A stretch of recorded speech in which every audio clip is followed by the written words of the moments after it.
Hello there, this is Joel here, the manager of the Newcastle Wands. Welcome to episode 11 of the Quidditch Manager weekly update. We're going to do a bit of a let's play style tonight rather than banging through the news and that kind of stuff. It's been a really busy day. It's 9:30 in the evening and I just want to have a look at my Quidditch and see how I've been going. I think it's the end of week 1 in season 30. So we're gonna have a look and see how things have been progressing so far. I know the Wands had a double win the other day, so that was 3 wins and 9 losses or some poor record like that, but I got a double win somewhere, so that was really cool.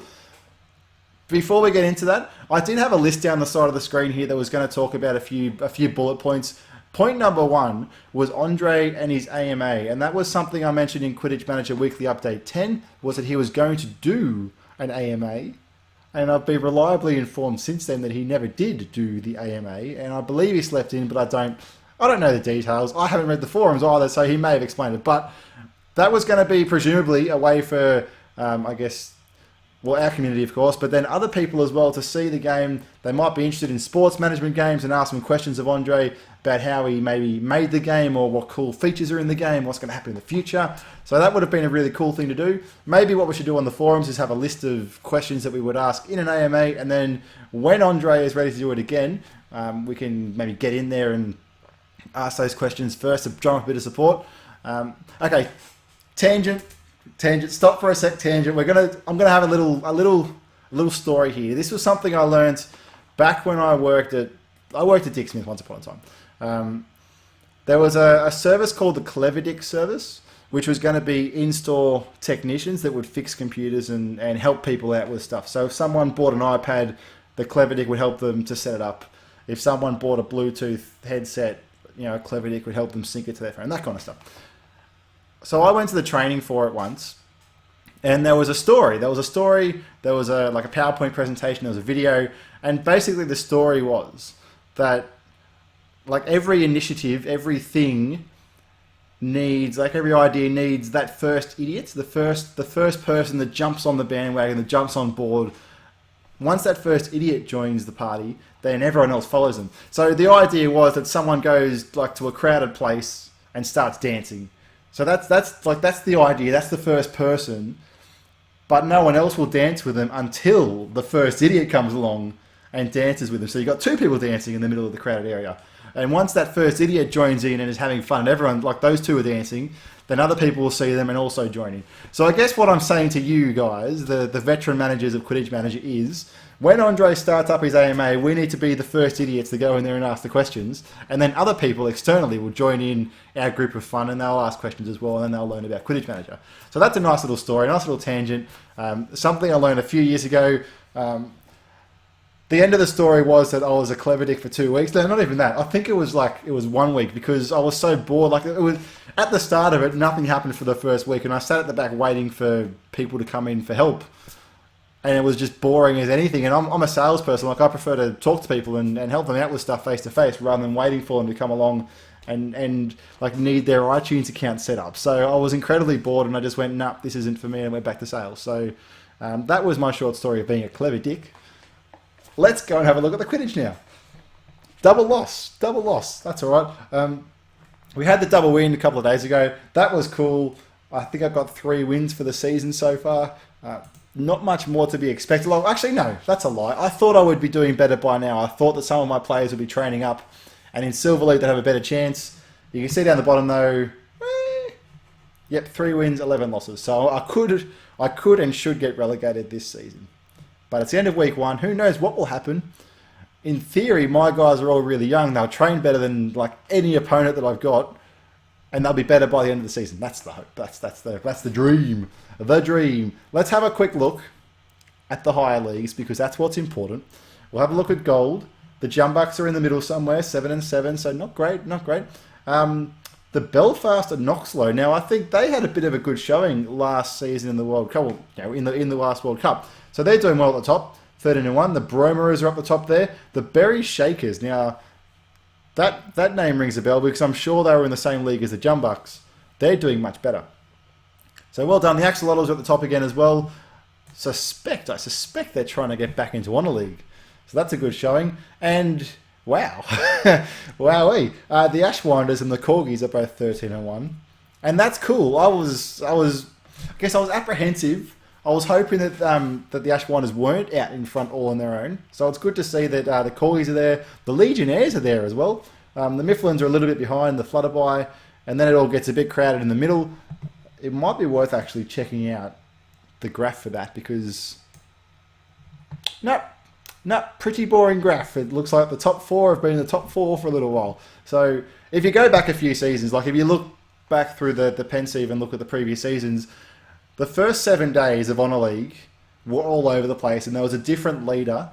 Or like there was 5 different leaders in the first 7 days. It just went up and down and up and down. Like when the Devils were in, for example, they would go from 7th to 1st to 6th to 1st to to 7th, and it would just bounce around. And I guess in the middle it's quite close. At the top though, it looks like a few teams have trained well, they've recruited well, they've done everything in the last few seasons. They're in place now. They're set. This should be an exciting finish though. We'll keep an eye on that. It seems like if I do this Quidditch Manager Weekly Update the same day every week for the next 3 weeks, then I'm going to be doing it on match day 14 and then 21, 28. So I won't quite get the end of the season. So I'll have to figure something out for that. I wasn't pausing there to add sevens together either, by the way. I was just pausing to see what day would be the end of the season. I suspect it'll be a Thursday, which may or may not work, but we'll worry about that in the future. It's not a current Joel worry, it's a future Joel worry. So we'll just put it aside. I'm going to check out my academy because I think I might have some things ready to build. Nope, wrong. I've got 1 day left on this Academy 3, so you would have seen me last week purchase some upgrades in the Academy ahead of time without looking at everything, without you could say without scouting ahead, without scouting the options. I just bought things willy-nilly because I was excited. And I lost some money. I invested some money. I spent some money that I didn't have to spend. So I'll probably be more careful about it in the future. I'm pretty certain though I'll be getting at least the game room because it gives alertness, and that's something that I've been looking for a while. These other two here, the swimming pool and the spa, they look really cool for fitness recovery. I don't know if they're going to be necessary just yet. The swimming pool though does look pretty cool, plus 5% to just about every stat for training. And that's cool. So that's probably worth picking up. 5,000 galleons up front, 200 a day. It's quite expensive. The dragon's quite expensive as well. I really want to keep the dragon. I'm going to have to do some numbers and see if it's worth keeping him. I mean, these stats here, speed, agility, and balance, everyone needs them. Stamina's pretty good for most guys as well. Morale, but the rest of them are good. So I'll have to do some figuring. This second row here, now that I've bought the scouting upgrades, the conference room and the office aren't quite as value to me, but they're still pretty good because you get agility and dexterity for the conference room, and the office gets speed and balance. Again, they're probably the top 4 skills for just about everyone. I mean, strength and stamina are good as well, but I think every position uses those four attributes to some extent, so they're worth having.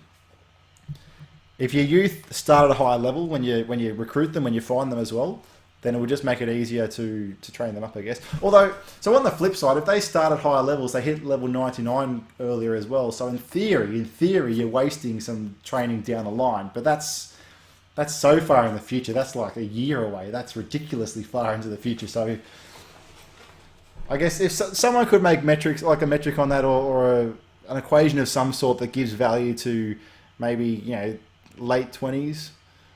Once you hit level 99, how much wasted training that really is? Is it 1-to-1 like it would be at the start of a career? I'm sure someone could figure that out.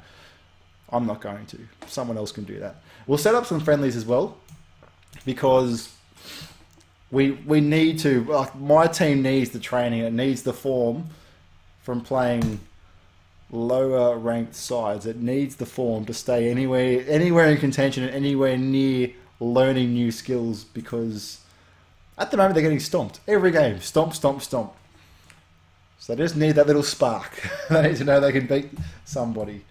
And we're going to put up our big revenues as well. I think that's probably about it for the wands. There's not much more to check out. Might change our ticket prices here actually, because we have plummeted. It was expected, but we want to make it as nice and even as possible. We'll check out the jumbucks really quickly.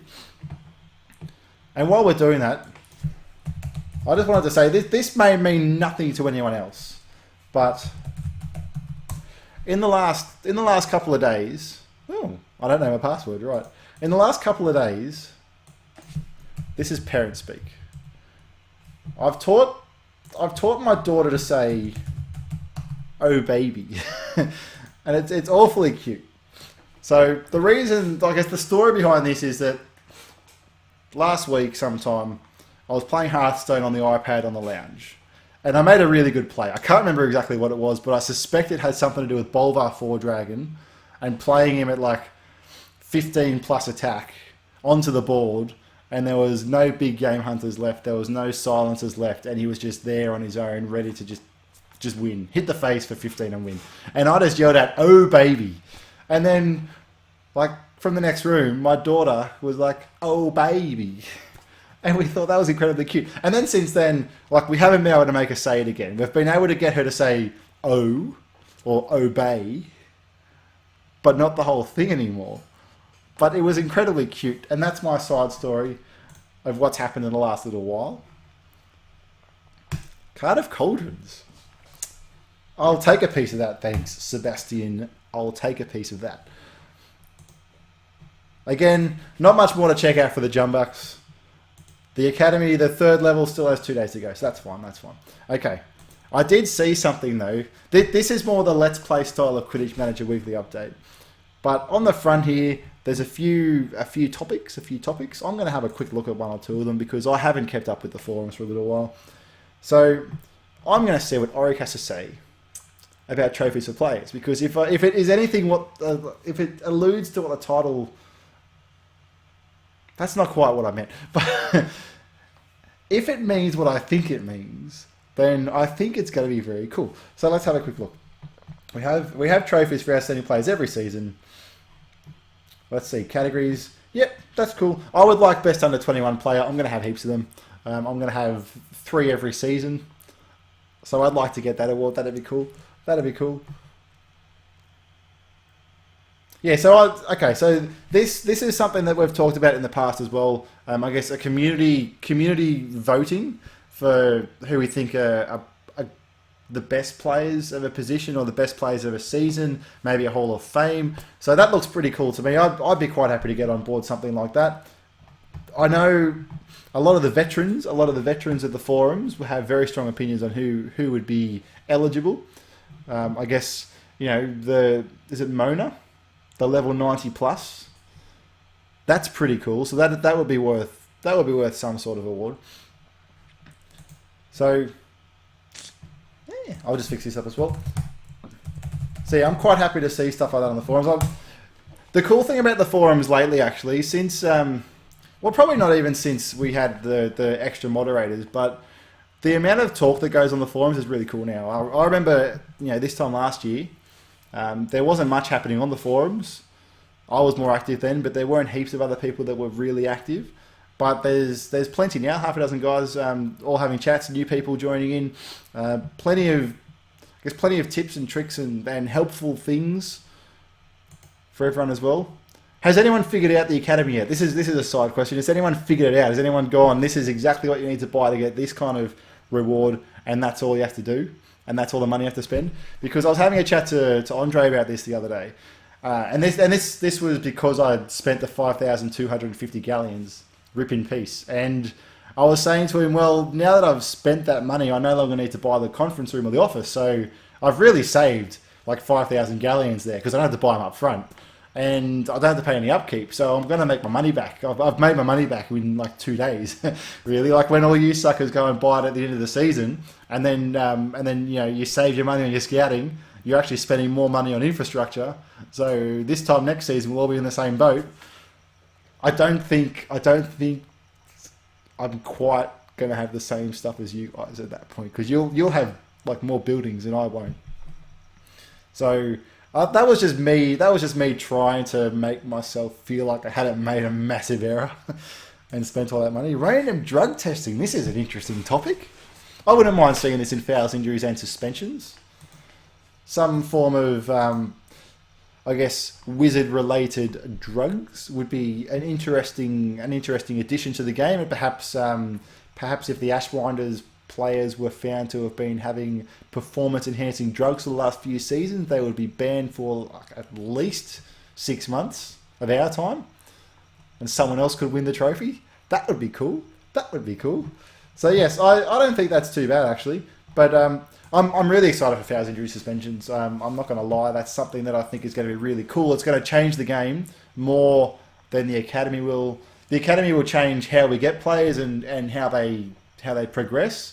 But fouls, injuries, and suspensions will change the way a club has to be managed, how it has to be built, how many players they've got, and how they get trained up, and how they get put into the team environment.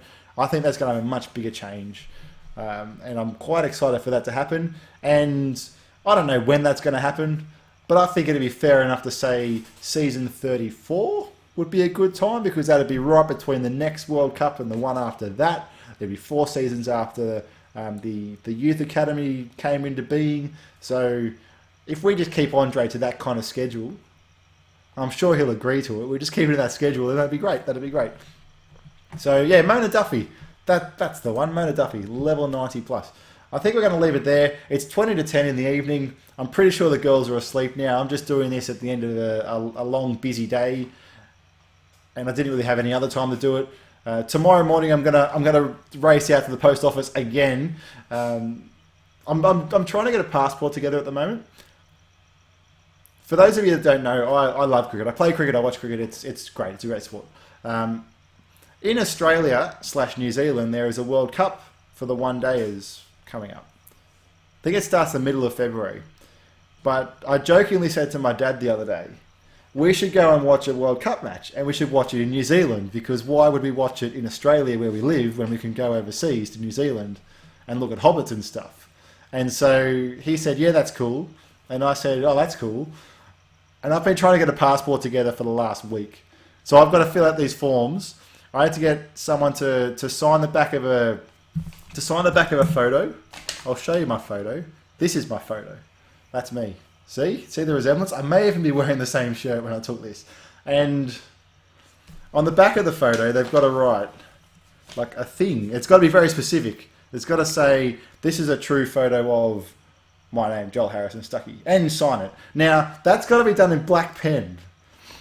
And the form they've got to fill out has to be done in black pen as well. And it wasn't. It was done in blue pen. Blue pen. So I went in this morning, right? I went in this morning to the post office and said, hi, my name's Joel, I want to get a passport. And I gave him the stuff, and the guy just went, nah. If I send this away, it's going to be gone for 2 weeks. It'll come back and they won't approve it. I want to go to this World Cup match at the end of February. It's the start of February now. I won't have enough time to send it away, have it come back, and it'll be declined anyway. So he said, blue pen, no good, find someone else, or get the same guy to sign it. And I was like, well, the guy that signed it was from cricket. I'll see him on Saturday again. That's a week away. I can't do that. And then I thought, where am I going to find someone else to be a guarantor that's not related to me, that like I still live near? Because I don't live near any of my friends or family anymore. They're all, they're all a fair way away, and they all work on weekdays. So I was quite bummed out about that. I went back to my previous place of work though this afternoon, and I got my old manager to sign it. He was quite happy to do it. He's done passports and stuff before. So that was very nice of him. He did it in black pen as well. So I'm going to go in tomorrow and get that sorted, and then wait my 2 weeks and spend my $250 to get my passport. And then I'll be able to hop across the ditch to go and watch the cricket at the end of the month, which will be quite exciting. The plan is we'll go there. I think it's Friday morning we'll fly there. Friday afternoon we go see the Hobbits. Saturday we drive back and then go to the cricket, and then Sunday we fly home. So that we can do that all on the weekend, and I'll go back to work on Monday morning. So that's the plan. That's the plan. I'll let you know how that goes, but that's going to be the end of the season for the Quidditch. So it's a little while away still. Anyway, I think I've rambled on enough. This has been a Let's Play version of the Quidditch Manager Weekly Update. Not much structure involved. I just wanted to just have something on and just make me feel happy. It was a pretty up and down day. Down with the post office, up with some new opportunities. Down with other lost opportunities. Up and down and up and down. And I won a lot of games in Hearthstone actually, so that was an up as well. So I'm quite happy with that. I'm 40 wins away from the Paladin, like the Golden Paladin portrait, which will mean nothing to most of you, but it will mean something to the one or two of you that know exactly what I'm talking about. So we'll leave it there. That's enough. That's enough. Thank you for sitting through this long episode. I think it's 20 minutes, 20 plus minutes. So thank you for sitting through it and watching me play Quidditch and talk about my life at the moment. Thank you very much for watching this video, this episode of the Quidditch Manager Weekly Update. And until next time, hooroo!